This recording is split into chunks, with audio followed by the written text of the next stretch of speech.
Okay, we are live with another seminar for the seminar series on open source projects related to neurosciences as a collaborative effort between Open Neuroscience and the Worldwide Neuro Initiative. In this seminar series, we are hosting developers of open source tools for neurosciences. And so if you have one that you would like to share with a broader audience, make sure to get in touch. We would love to host you on our next webinars. Today, we're really pleased to receive Dr. Gerard Broussard. I hope that I pronounced that correctly. He did his graduate work at the lab of Lin Tian at the University of California, Davis, where he focused on genetic sensor development. And there he developed an exome targeting strategy for GCAM, and aided the characterization of the first class genetically encoded neuromodulator sensors, including D-lights. Right now, he's working at the lab of Sam Wang at the Princeton University, where the lab focuses on understanding the contribution of cerebellar patterns of activity to learning and behavior, which brings to the point to where he's presenting today, which is a flexible platform to monitor cerebellar activities, associative learning. And so without further ado, I'll pass on the word to you, because I'm pretty sure I don't have anything better to say about this than you have. So Gerard, please, the floor is yours. Thank you very much for being here with us today. If people that are in the audience have questions, please make sure to either raise your hand on Zoom or write them in the chat so that I can ask Gerard during the talk. And then with that, we can start. Thank you. Yeah, well, thanks, Andre, for having me today, and thanks all of you at Open Neuroscience. This is actually a pretty new understanding I have that this even exists, so it was cool to see that there's people engaged in this kind of work. I think that open science in general is going to be a really important direction for the next decades of science. So for my talk today, as Andre mentioned, I'll be telling you about a platform that I developed for monitoring cerebellum-dependent behaviors. And these are sensory associative learning paradigms. I do that in the Wang Lab at the Princeton Neuroscience Institute. And for the talk today, the basic structure is going to go as follows. I'll tell you a little bit about how the platform that I developed handles trials, some of the niceties of the hardware that I found to be important to consider when I was developing the approaches that I made. And then some of the important elements of animal handling for getting successful behavior. And then finally, a couple of the things that I've been doing in the lab using the rig so far, me and some of my collaborators.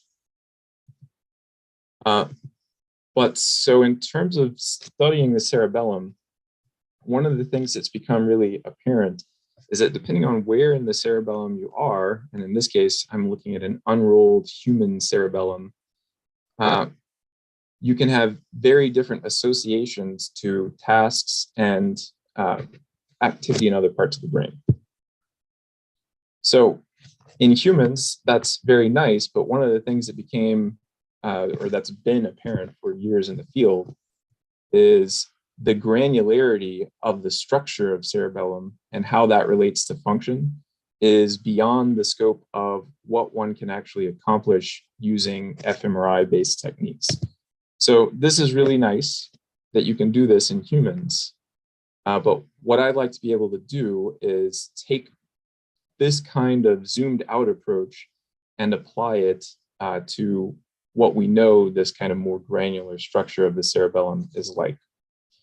So one of the, well, I guess I should say two sets of paradigms that people were using before I started this work to study these kinds of questions, cerebellar dependent learning in particular, is in the first case, delay eyeblink conditioning. And so in case you're not familiar with how this paradigm goes, the idea is that you apply a non-aversive stimulus like a light, as in this case, in work from Megan Carey's group, And initially, the animal's eye doesn't really care about that, right? But then you give a more aversive stimulus, like a puff of air to the cornea. And what you do is you associate those in time. So you make it to where the statistics of this, what we call the conditioned stimulus, the light, predicts the upcoming presence of this unconditioned stimulus, the puff of air to the cornea. And so what Megan Carey's group showed here is what a conditioned response looks like. So you can see that the animal starts to kind of squint its eye a little bit in response to the light as it learns that there's this association between an aversive and a non-aversive stimulus.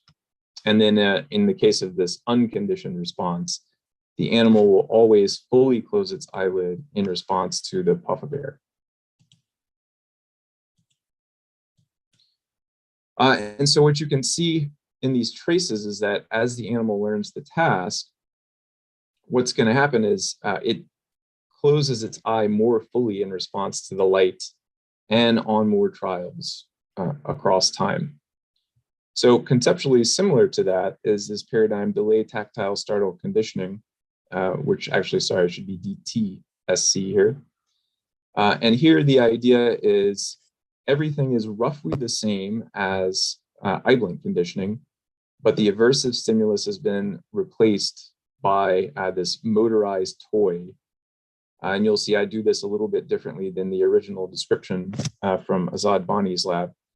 But the idea is that the toy or whatever the object is should tap the animal on the nose, and that elicits a startle response from the animal, which makes it back the wheel up. So that's what this is now showing.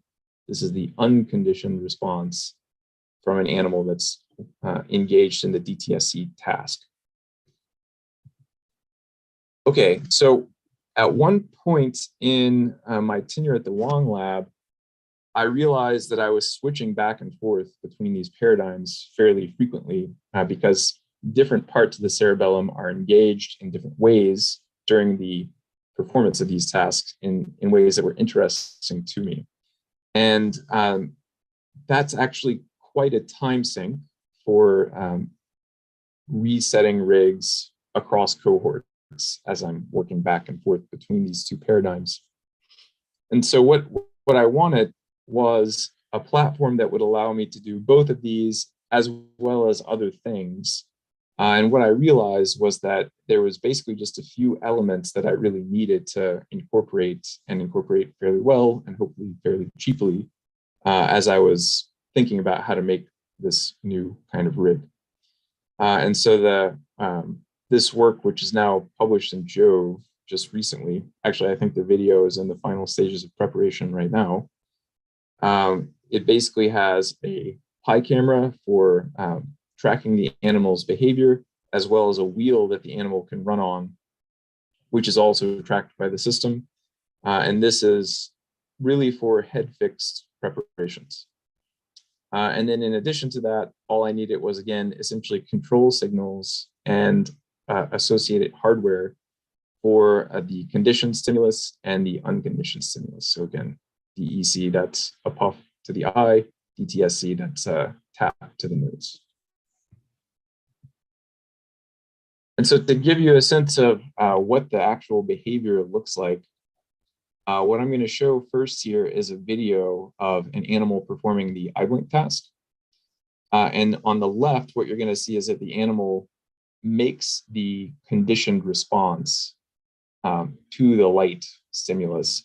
And then this puffer here is going to deliver a puff, and I'll show you when those events happen by the color-coded square that appears in the upper corner. So again, this is the animal making the conditioned response on the left, and on the right, it misses the cue and does not make the response.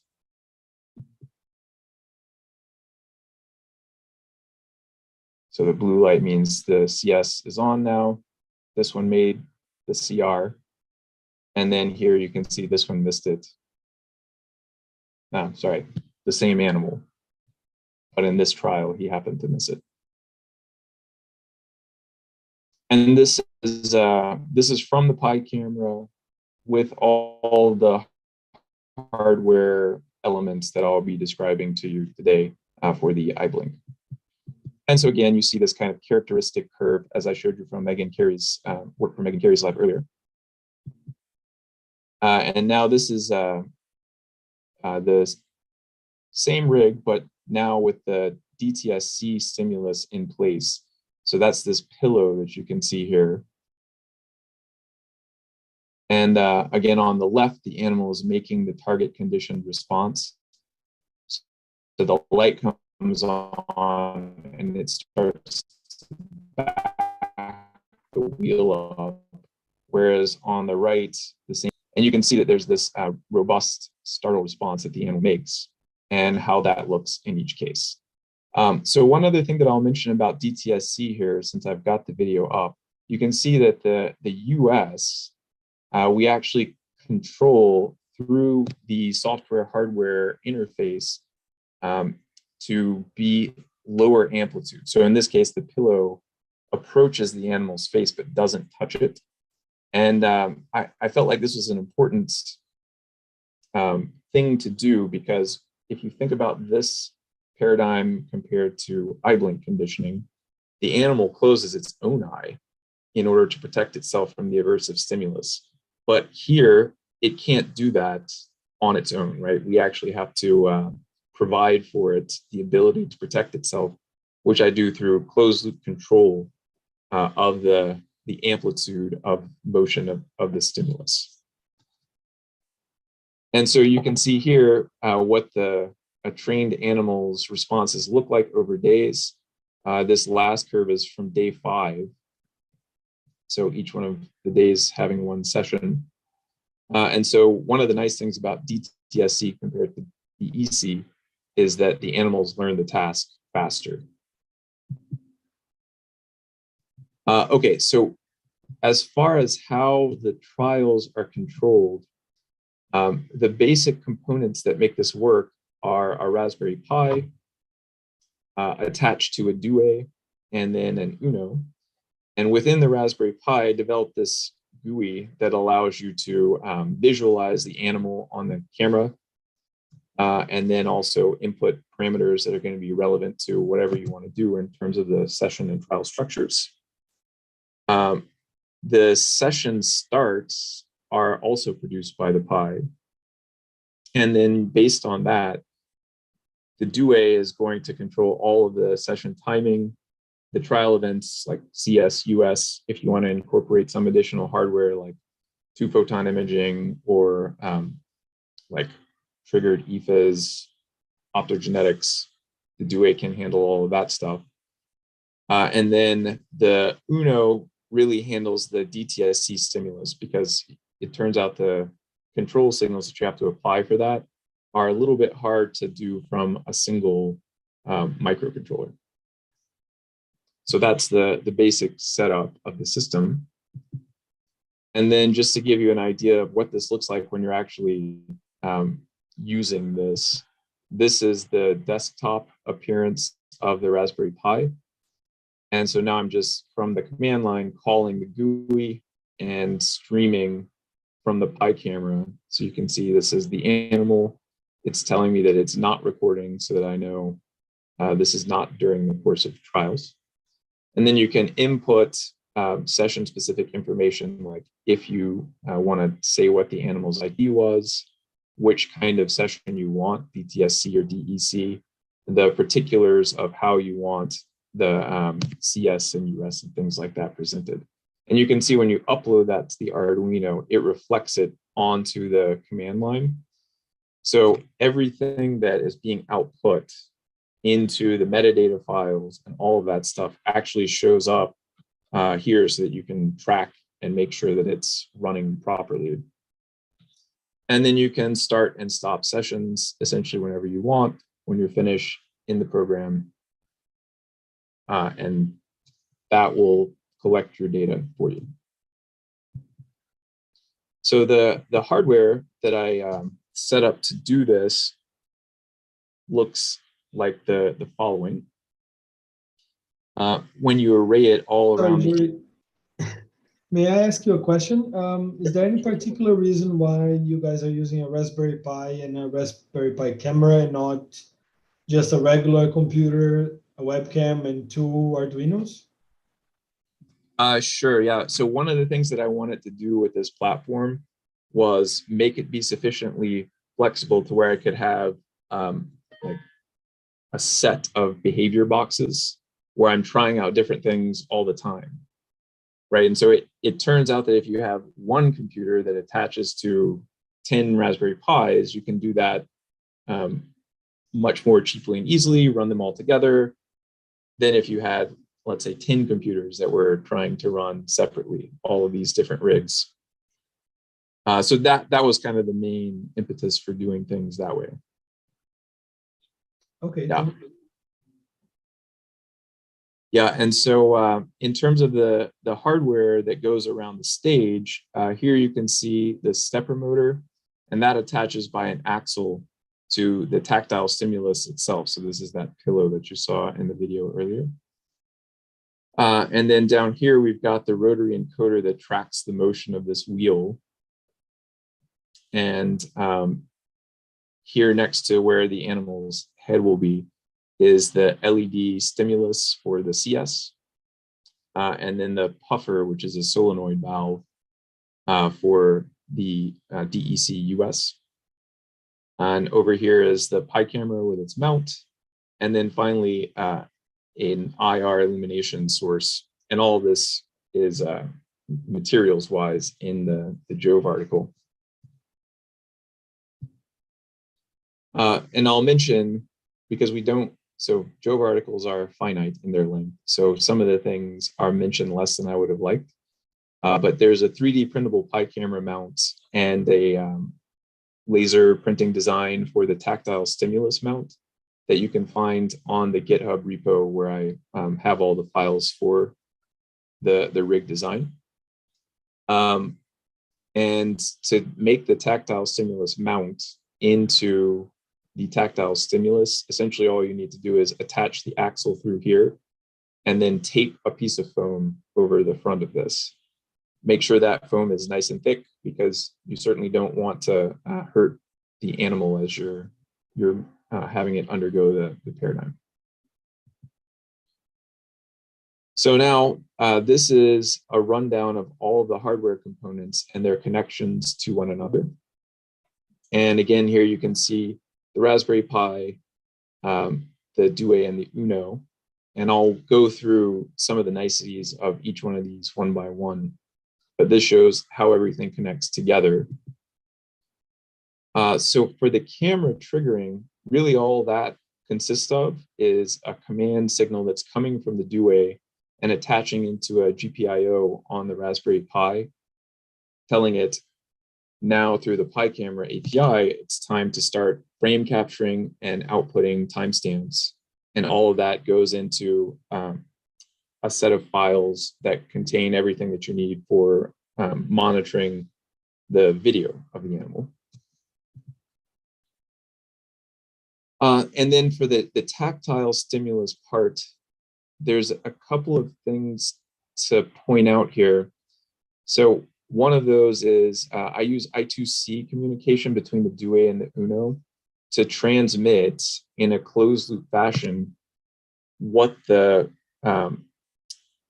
amplitude of the CR was on a particular trial, right?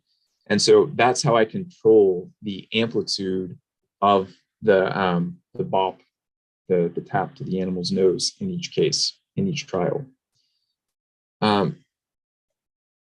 So beyond that, if you're going to implement this, there's a few things that I found to be really, really important to get right in order to have successful hardware in this paradigm.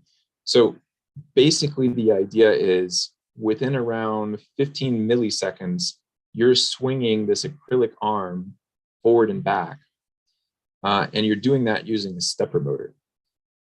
So because of that, there's a lot of mechanical issues that you've got to deal with. So one of those is stepper motors are great for moving very precise amounts forward and back in space. But when you're doing things that fast, it's really easy to miss a step. And if a stepper motor misses a step, you're not going to be giving consistent taps to the nose of the animal, right? And so as a result of that, you have to have a stepper motor that has sufficient detente torque to deal with the kinds of torques that the stimulus itself is going to be applying. So pay attention to the motor that you're using, and we have recommendations for that in the Jove article. So in addition to that, the stepper motor driver has to have cancellation of the ringing voltage that's going to come back through the stepper motor as it's going to its in position and back again. So if you try to use something like the easy driver that's available through like Aducam, that thing works, but it's going to have a lot of problems with jitter. And again, that can cause you to lose steps if you're not careful. So these two components of the hardware were really carefully selected, and you can select other things that can be fine, but those are the kinds of considerations you have to make. So for the puffer stimulus, mostly what people use in the eyeblink world is like a pico spritzer. And so pico spritzers are great. They're a fine piece of engineering, but they're several $1,000s to purchase. And so usually what ends up happening is that the last phase of life of that pico spritzer ends up being incorporated into someone's eyeblink rig, right? But you can do this much more cheaply and actually more effectively too if you just get a simple solenoid valve. And the one that I ended up recommending in the Jove article, I did pretty careful research on in collaboration with people who have been doing eyeblink for a while, as well as the manufacturers.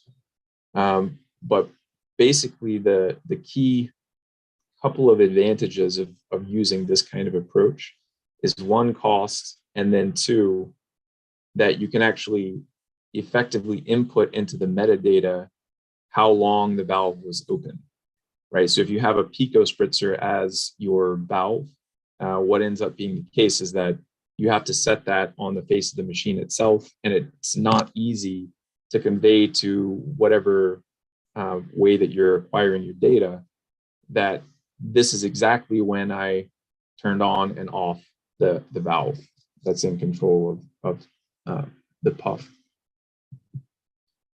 The LED is simple enough. One thing I'll say about this though is I did select an LED that didn't require a resistor.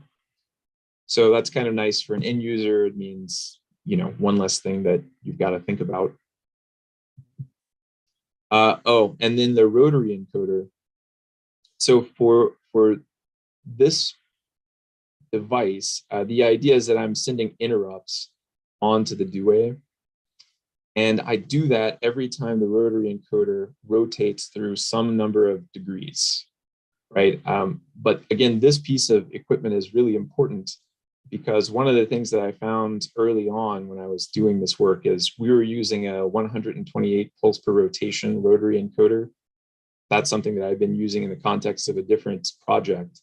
And it turns out that that sensitivity is poorly matched to the amount of backward rotation that the animals will apply to the wheel, especially early in training. And it's actually really critical to introduce to the animals the notion that they can protect themselves by pushing the wheel back, especially early in training. So if you don't have that, the behavioral results end up being really variable. So in the case of Azad Bani's lab, they use this 1024 pulse per rotation rotary encoder. The one that I use is 2000, but you need to be somewhere in that kind of range, or else, again, you're going to be making it to where the animals are getting really inconsistent feedback for how their performance on the task is. Yeah, so in terms of the experimental considerations, there was a couple of things that we noted as we were kind of setting up the task and running cohorts through the hardware designs that we made. So here I'm showing a successful DTSC cohort, and these curves, so this heat map and these traces come from a single animal, and then this is the summary across the entire cohort. But here the idea is that on day one, through these first 90 trials, you can see that this animal was naive to the task, didn't know what the CS meant, and so consistently fails to make any kind of CR. And then gets tapped on the nose and consistently does make a response to that kind of stimulus. And then quite quickly through days, it learns to start to make the backward rotation of the wheel in response to the light. So this is this particular animal's mean traces. And then again, you can see across these 5 days of training that essentially all of the animals learn the task, and they learn it to a pretty high degree of proficiency. So for one of the cohorts that we ran through this paradigm, the position of the tactile stimulus was it was rotated a bit too far away from the animal's nose for our settings.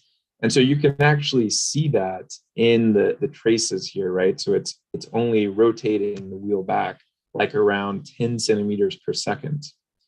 And it turns out with that kind of tap to the nose, for whatever reason, the animals essentially completely failed to learn the task. We've run this a bunch of times, and 10 centimeters per second seems to just be too low of a speed. We're not quite sure why. It could be something about motivation or whatever, but this was one of the things that we found to be critical to get right if you want the animals to acquire the task. And so again, here, this is a successful eye blink conditioning cohort. And so similar as the last heat map, you can see that this is trials across days. And again, early on in training, the animals don't make this blink in response to the light and do when the puff comes on. This is what their average response looks like. And across sessions, as is pretty common in this kind of paradigm, you get a lot more variability in the animals' behavioral outcomes.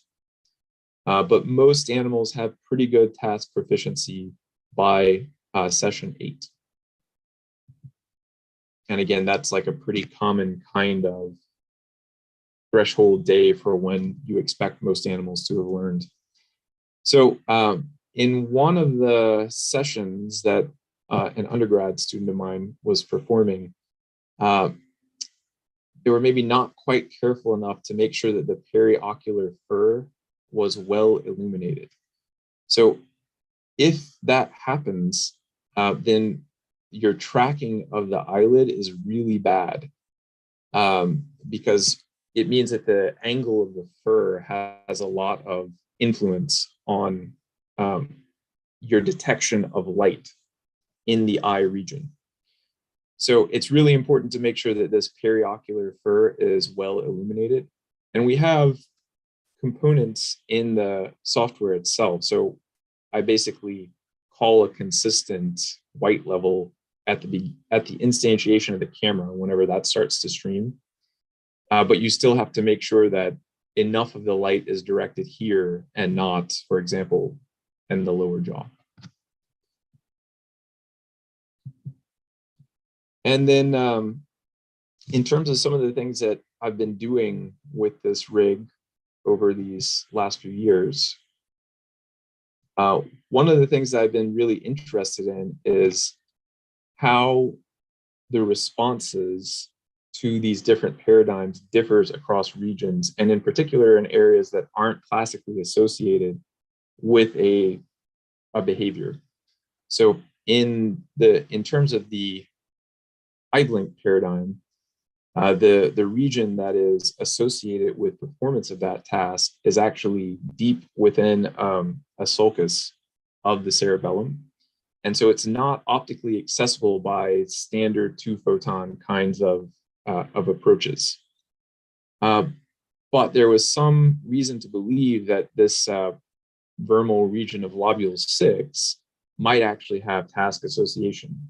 So one of the things I did early on was see if that was the case. And indeed, you can see that in this ROI, which is over lobule 6, which is this part right here, I found responses to CS-US pairings, CS-US, that were consistent with reports actually from the eyeblink region that's deep within that sulcus I was mentioning.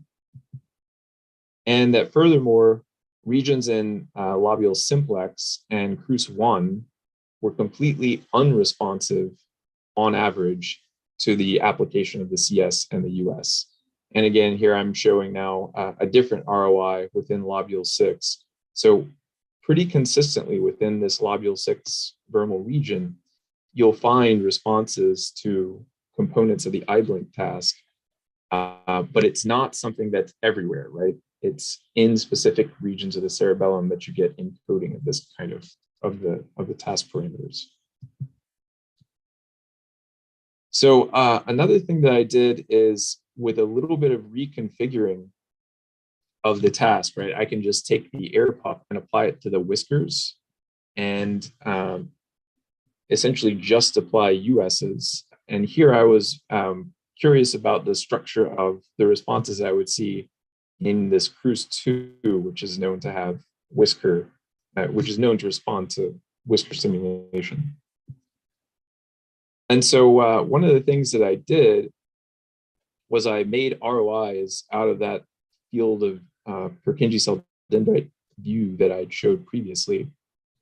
And I clustered the activity of those dendrites based on their responses to the whisker puffs that I was giving. And you can see this is their correlation matrix. So it's a pretty sharp divide that you get between these regions. And so here, in this case, cluster 1 has this really robust response to the stimulus, whereas cluster 2 doesn't. And these things are right next door to one another. So if you're using like an fMRI-based approach, the signals from those sources would blend together. And then that was true both for the evoked activity, and then if you just let your 2-photon camera run for a long, long time and look at correlations in the spontaneous activity, you get essentially the same hierarchical clustering of the units as what you get with the evoked activity. So that tells you a little bit about how sharply divided the organization of the cerebellum can be over these small distances. And one of the things that we know about CRUS2 is that it has this set of Purkinje cell populations that are known to have different wiring patterns. And that's based on their expression of zebrin or not. So one of the things that I did in some later work is I made a viral strategy to mark these cells that have this PLC beta 4 protein versus those that express this aldolase C or zebrin. And when I did that, what I found was that you could cluster the activity of the cells similarly as what I had shown in CRUS2. And you could do that either by hierarchical clustering or by just looking at whether or not the cell was expressing the reporter that I had made. And so then I imaged these cells, these Purkinje cell dendrites, while these animals were learning the DTSC task. And so you can see the task performance is at the lower, this lower line down here. And so as the animals learn, what ended up happening is that the response of the Purkinje cell dendrites to the CS increased over time in the PLC beta 4 population, but not the aldolase C1.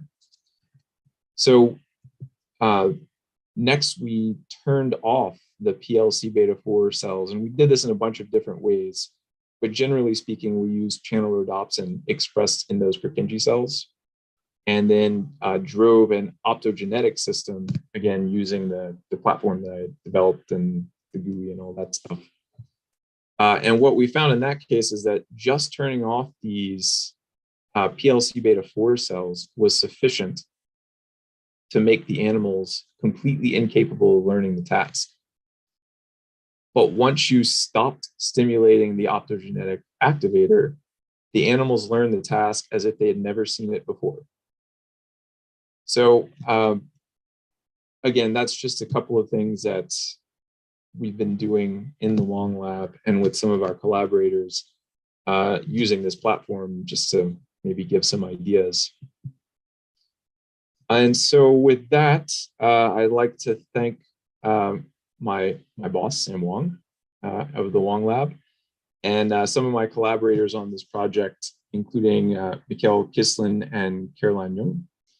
And then Henk-Jan Bolle, he's actually now the head of this company called Blink Lab, where they're trying to democratize the collection of eyeblink and other kind of really basic responses for the purposes of detecting like neurodevelopmental disorders and other kinds of later manifesting disorders in humans. And then for the DTSC work, I collaborated pretty extensively with Xiaoying Chen and Yue Yang, both either currently or formerly of Azad Bani's lab. And so they were really helpful for getting me up to speed with what they had done so far with that platform. And then in terms of eye blink conditioning, I'd like to give the shout out to Bas Kokik and Mark Nutkins. So Mark Nutkins was my lead company contact, who was really critical in helping me select the right hardware components. And Bas had some of the initial ideas about what kinds of solenoid valves might work, because indeed, he's made a bunch of those himself. And then finally, thanks to GitHub for hosting this repository, which this is where you can find the specs and diagrams and things like that for the platform as I've described it today. And then thank all of you for your attention today. And if anyone has questions, I'm happy to take those. Thank you very much, Joey. This was quite cool. I have a question while people warm up. You mentioned that for the task where you have this pillow coming, there is this closed loop system, right? Are you guys planning by any chance to incorporate this closed loop system also for the iPuff? Because you could, in principle, with the camera, like track it and then. Yeah. So, we haven't done that at this point in time, but yeah, it's a good idea. Getting that to work would be a little bit trickier, as I'm sure all of the Deep Lab stream users of the world can attest to. Yeah. But it's certainly not impossible, and it's something that I've been considering. Okay. I don't see any questions in the chat, so if you don't mind, I have another one, because this is definitely like the stuff that I like to talk about and see. You mentioned that you're also using like 2 Arduinos, and you mentioned that there are some problems using a Duet to do everything. Would you mind like giving a little bit more details on that? Yeah, so it's basically the amount of time that it takes to execute a loop on the Arduino with incoming interrupts, right? Okay. Yeah, and essentially that in a nutshell is the problem. The Duet might be able to handle it on its own because its processor is much faster than is true for the Uno. But you're working at the edge of what the Duet can accomplish. Okay. So rather than structure things that way, that's why I used to. Okay, I mean, which is a fine solution, right? Considering that they're not super expensive and so on. You can just throw more microcontrollers at it. Okay, cool. I don't know if anybody from the audience has questions. I'm looking at YouTube. There are also not questions there. And so if that's not the case, I would like to say thanks again. This was quite nice to hear. I mean, I really like the aspect that you developed this entire tool and then went on to publish new things using in it, right? Which is then definitely one of the big things we point out to everybody who's starting to this open space, which is you don't have to wait for a company to release a certain system for you to be able to do certain experiments. You just need to change them, like change your behavior reads yourself, right? And that will lead to new questions. So Jason is writing on the chat, thank you so much for the presentation. And yeah, thank you from my side as well. And so if Jason, if you don't have any other questions, I see that the other people that were watching already left from our chat room. With that, I would like to say thanks again, which I have already said. And yeah, thank you. When the stream Thank you for hosting. Yeah.